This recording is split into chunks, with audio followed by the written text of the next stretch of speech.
আলহামদুলিল্লাহ। আজ আমরা আমাদের প্রিয় ছাত্রদেরকে নিয়ে জাতীয় স্মৃতিসৌধে ভ্রমণে গিয়েছিলাম।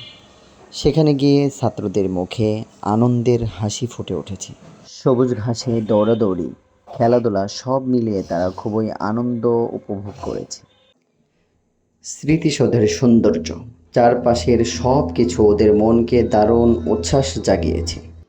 আমরা ঘুরে ঘুরে শহীদদের ত্যাগের ইতিহাস সম্পর্কেও আলোচনা করেছি, যাতে ওরা দেশের প্রতি ভালোবাসা ও শ্রদ্ধা শিখতে পারে। সত্যি বলতে ছাত্রদের এমন আনন্দিত ও উৎসাহী দেখে আমার নিজের মনও ভরে গেছে। দিনটি ছিল এক শিক্ষণীয় ও আনন্দময় অভিজ্ঞতায় ভরপুর সুন্দরী দিন। আল্লাহ তাআলা আমাদের এই ছাত্রদেরকে নেক, জ্ঞানী ও দেশপ্রেমিক মানুষ হিসাবে গড়ে তোলার তৌফিক দান করুন। আমিন ইয়া রব্বাল আলামিন।